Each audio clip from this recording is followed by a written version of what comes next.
The Jordan River is of symbolic and spiritual significance to many since the Bible says, Jordan River has finally dried up and something terrible is happening. The Jordan River, once a source of life and a testament to the power of nature, has been slowly dwindling for years. But now, something incredible has been uncovered. Something that had been hidden away beneath its flowing waters for countless generations. As the river dried up, it revealed a shocking secret that will leave people around the world on the edge of their seats. What could be lurking beneath the surface of the Jordan River, and what does it mean for the future of this iconic landmark? Let's take a look at it. The Archaeological survey and excavation of the eastern side of the Jordan River was initiated in the 1996-1997 season as part of the Jordan Cultural Resources Management Project. The archaeological remains are located along the southern edge of Wadi al-Kharrar. The sites are scattered over small hills and barren terraces of marl and limestone. The work to date has identified over 15 related sites from the Roman and Byzantine periods.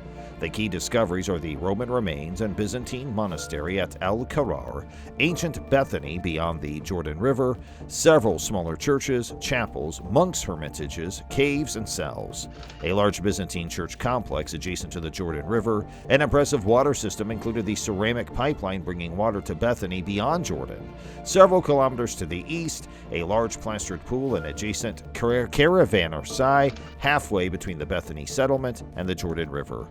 A pilgrim's rest station and a caravanserai east of Bethany on the route to Mount Nebo, and other scattered remains. Most of the sites are clustered along the south bank of the Wadi al-Kharrar perennial stream. Historical evidence for the biblical account of the Exodus might be located at a site near the Jordan River, according to a recently announced discovery. However, at the Jordan Valley site of Khirbet al-Mastara, archaeologists Ralph K. Hawkins and David Ben Shlomo have said that there is evidence of ruins from a nomadic people believed to be Hebrews coming from Egypt. The first river polluted by humanity may have been discovered in Jordan, contaminated by copper about 7,000 years ago, a new study finds. Scientists examined a now dry riverbed in the Wadi Faynan region of southern Jordan. The region is famous as one of the principal sites in the Middle East where copper occurs that can easily be mined. These populations were experimenting with fire, experimenting with pottery, and experimenting with copper ores, and all three of these components are part of the early production of copper metals from ores. The technological innovation and the spread of the adoption and use of metals in society marked the beginning of the modern world. This early copper production involved combining charcoal and the blue-green copper ore found in abundance in this area in pottery crucibles or vessels and heating the mixture over a fire. Over time, communities in the region grew larger and copper production expanded. People built mines and then large smelting furnaces and factories by about 2600 BC, the researcher said. As mentioned, the early copper production involved combining charcoal and blue-green copper ore found in abundance in this area in pottery crucibles or vessels, and then heating the mixture over a fire, and the process was time-consuming and labor-intensive, so it took thousands of years before copper became a central part of human societies, the researcher said. Over time, communities in the region grew larger and copper production expanded.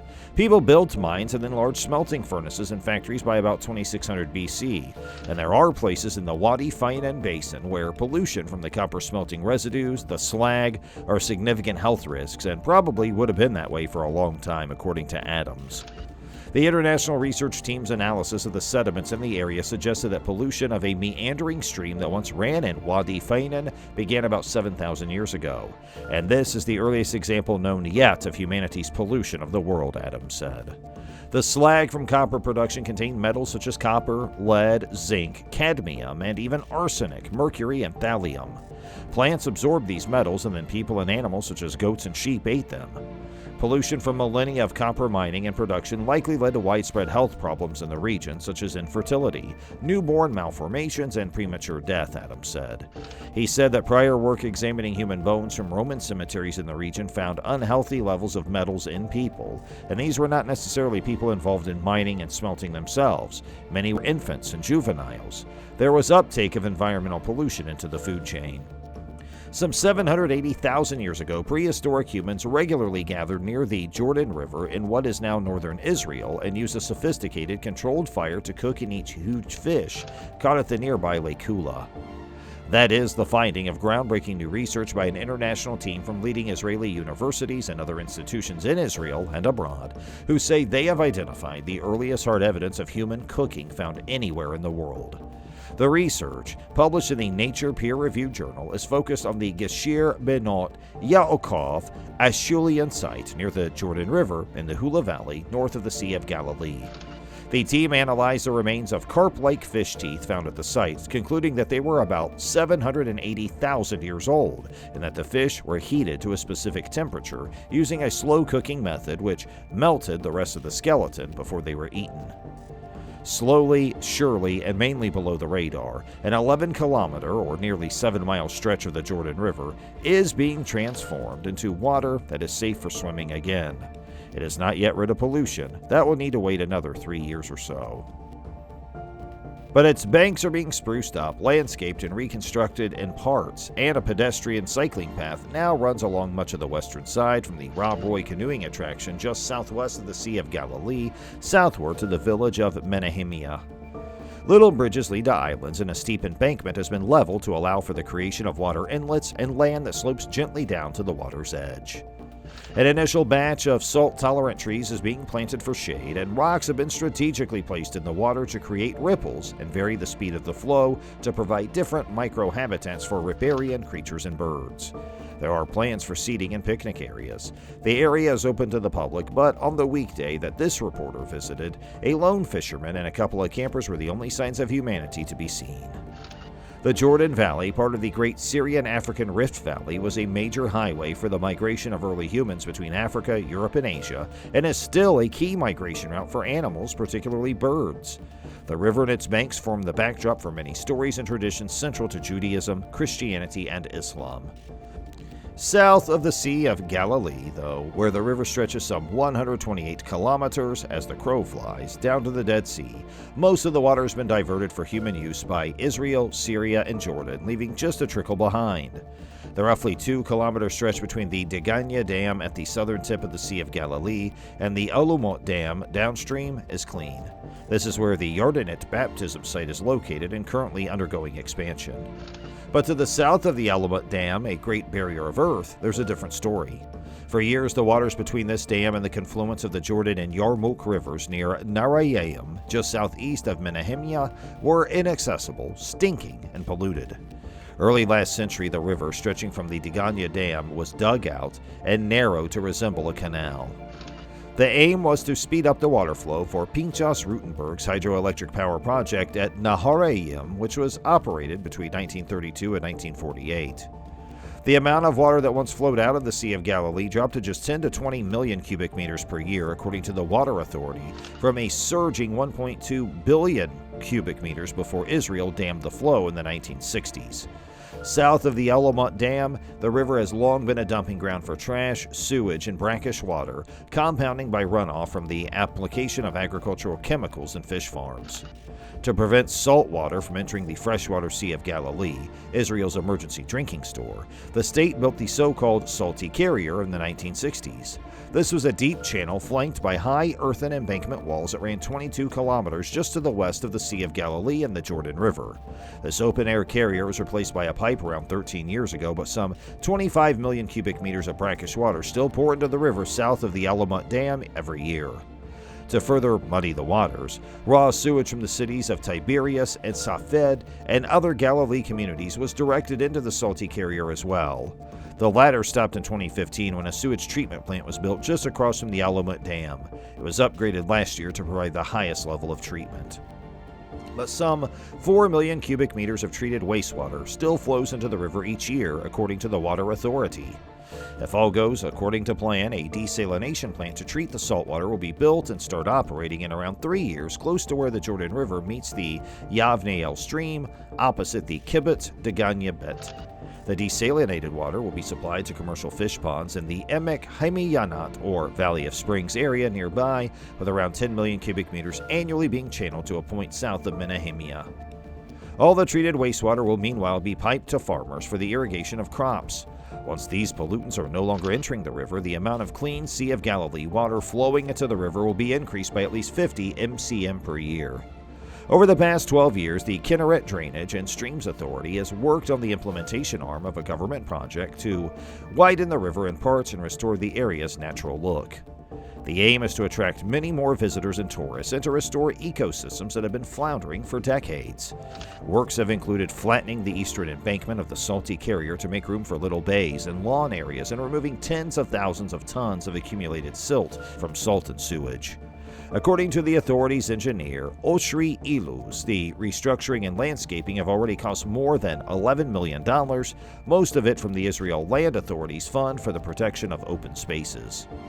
The Israel Nature and Parks Authority are currently establishing a partnership with the authority and the Jordan Valley Regional Council to share the burden of maintenance until the INPA completes the bureaucracy needed to declare the stretch between the two dams a national park and turn the remaining section down to Menahemia into a nature reserve. An INPA spokeswoman said the hope was that the park and reserve could be declared this year, but that the decision was not dependent on the organization. Both would be open to the public with no plans to change or charge entrance fees, she added. Observing empty bottles and other trash that had been left on a rock overlooking the river, Iluz said that the Drainage Authority was not equipped to collect garbage and that the entry of the INPA would ensure that the area had a mother and father to look after it properly.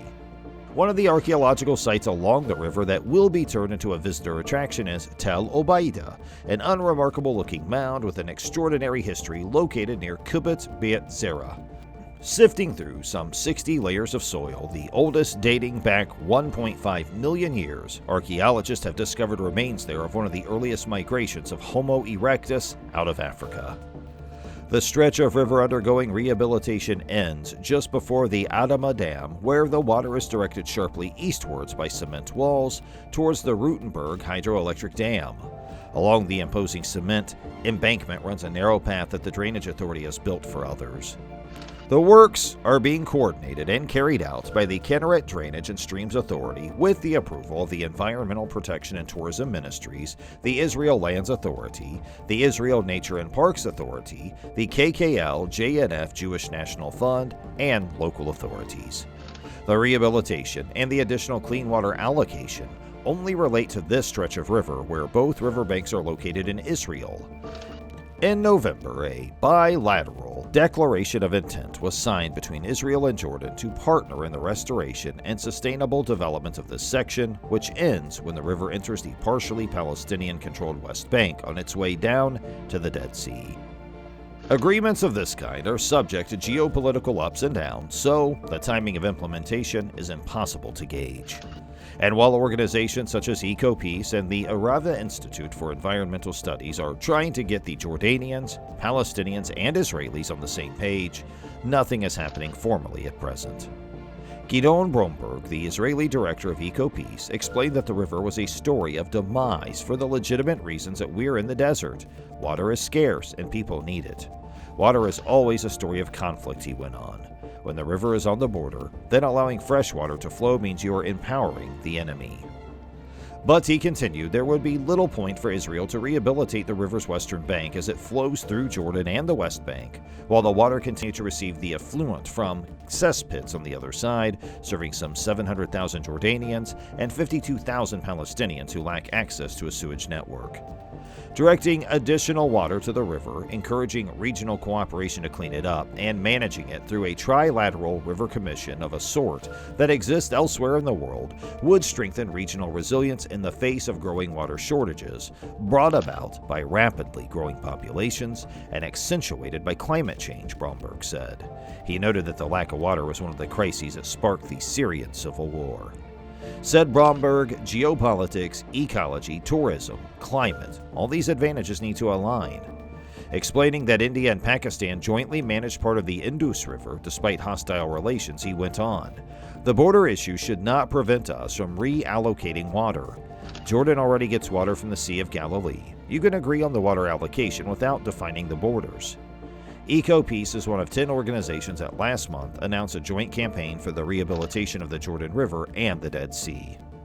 You don't need to be Einstein to understand that if you invest in the areas and provide water and enable tourism and pilgrimage to flourish, you can bring prosperity, which brings stability, said Oded Rahav, founder of environmental preservationist group the Dead Sea Guardians and a key figure behind the creation of the coalition. With stability, you don't need weapons. You just produce more tomatoes. Let us know your views in the comments section, and don't forget to show your support by engaging with this video and sharing it with others. For more such content, please make sure you subscribe to our channel. Thanks for watching.